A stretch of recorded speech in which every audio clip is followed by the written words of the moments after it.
Good morning, Washington and Baltimore and all the ships at sea. How you doing? It's Dave TV here on DCRTV.com. Happy New Year, everybody. Happy 2013. A couple of my New Year's resolutions. New Year's resolution 1, cancel my Washington Post print subscription. They raised their rates again, 85 cents for each print edition thing that's delivered to you, which is still cheaper than buying it on the newsstand. And plus, you can get so much of the content of the paper for free on the internet. I don't know. I feel like I'm going to go into withdrawal if I cancel my last print newspaper. I still am the old guy dude that, I like having my morning paper there at the front door in the morning. I just like that, and have my cup of tea and my breakfast sandwich and read the paper. I like that. And if I cancel that, I still have the Post and all the other news things on the internet, but it's like, I don't know, man. I just don't want to push that envelope. So I still have my print edition, but I'm just getting closer and closer and closer to canceling that print Post subscription. I look at the style section today. Again, another day. Nothing in it. It's crap. It's literally not worth 10 seconds. This is a big, boring, long article I don't want to read. And there's 2 other articles, and that's it. And they're stupid, and it's boring. I'm telling you, man. The Post needs to get, that new guy, what's his name? The new executive editor over there needs to get busy fixing that friggin' style section. And then resolution number 2 deals with this.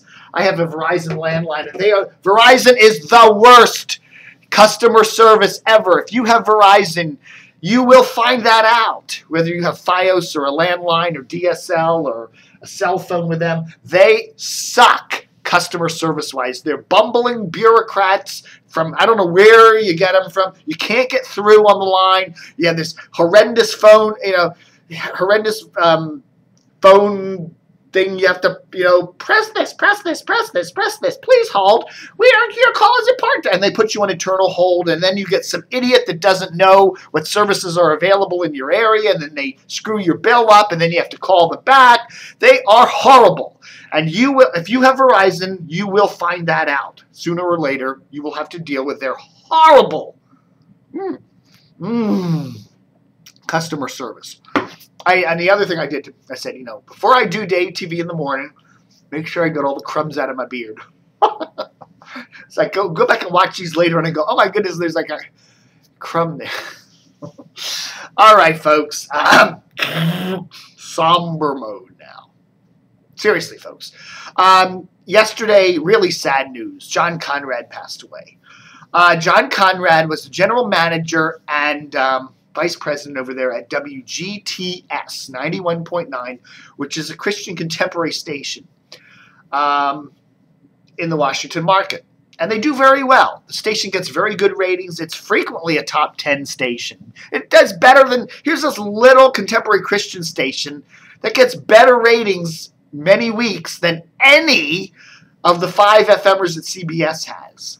Can you imagine that? Here's CBS, this big radio company with all these suits and executives and all these formats here in Washington, and here's this little Christian contemporary station that beats the crap out of them week after week. It's just like, I never met John. I never met John Konrad. He passed away yesterday, had pneumonia. He was 43. People at 43, you just don't die of pneumonia at 43. But I don't know all the circumstances there, but it's really sad. But John Konrad is a breed of person in the media market that you just don't see anymore. It used to be stations were locally owned, okay? They were locally owned, and you had people that ran the stations that were actually involved in the ownership, okay? The owner ran the station, or he programmed it, or he hired he was up there. You wanted to talk to the owner of the station, you went down the hall, and there was his office. There was a certain pride of ownership. This was my station, and I'm proud of it, and I'm going to run it the way I want to run it.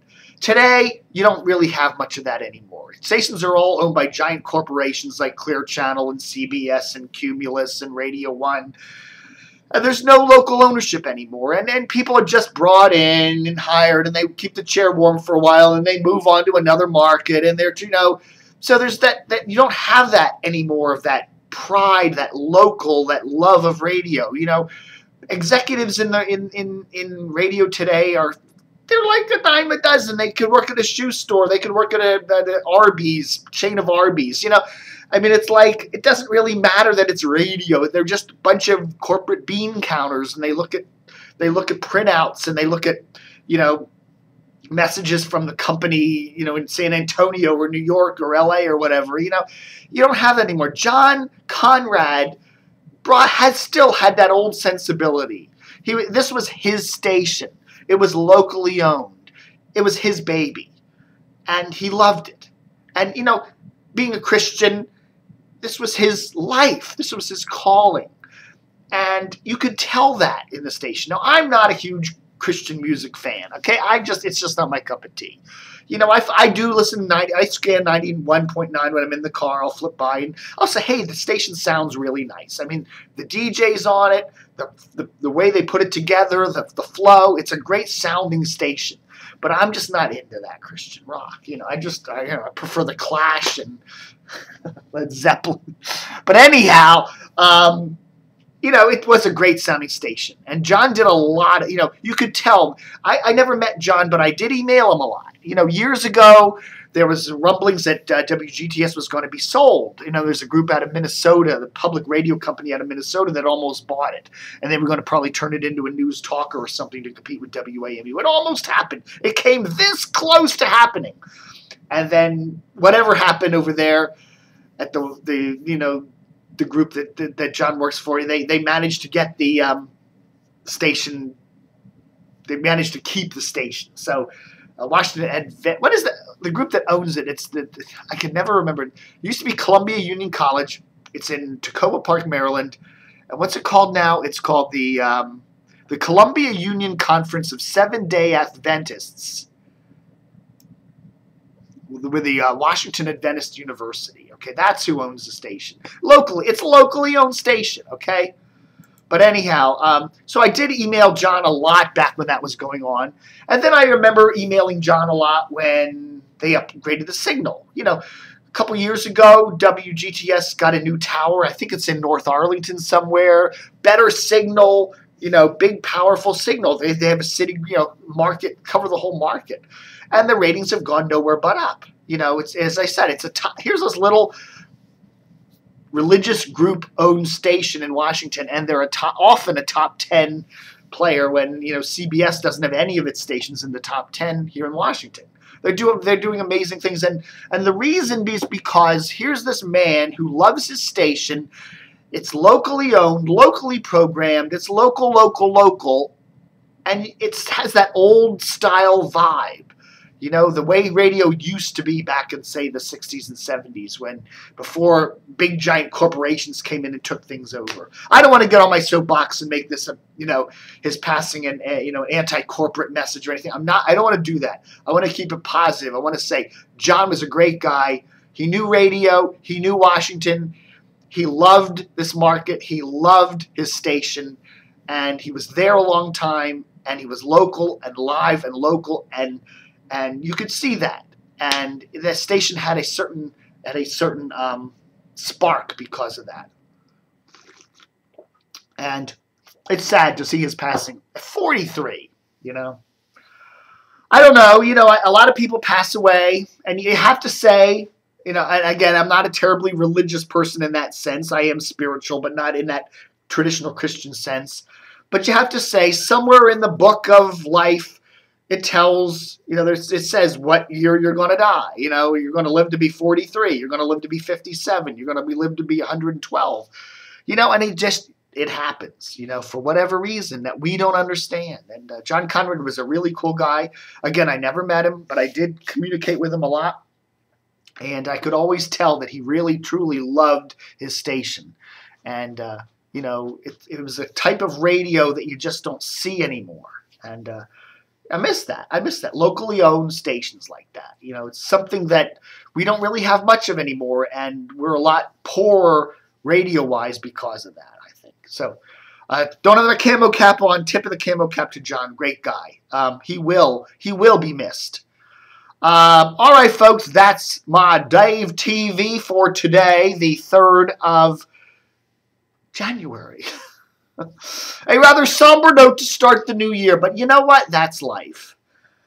And that's the way things happen sometimes. Thanks for watching Dave TV. And again, we're looking for some really cool news this new year. Maybe WMAL will go polkas. Suddenly go polkas. You know, literally, they got the guys there. We're your Washington's mall. That was the slogan that Larry O'Connor said this morning. We're your Washington's mall. I'm like, wow, that really rolls off the tongue. Who thought that one up? That's going to be interesting, too, because WABC in New York is a Cumulus station, and they just got WOR is their rival up in New York, a news talker, and WOR just got bought by Clear Channel. It looks like Clear Channel later this year is going to move Rush Limbaugh off of WABC. And if Cumulus ends its relationship in that big market with Rush Limbaugh, what's going to happen here in Washington? Yeah, I still think, you know, one of the news items for maybe 2013 is Clear Channel could start a news talker here in Washington on one of its FM frequencies. I wouldn't be surprised. 98.7, perhaps? No, Dave, don't go spreading those wild rumors. Okay, never mind. Thanks for watching Dave TV. Live long and prosper.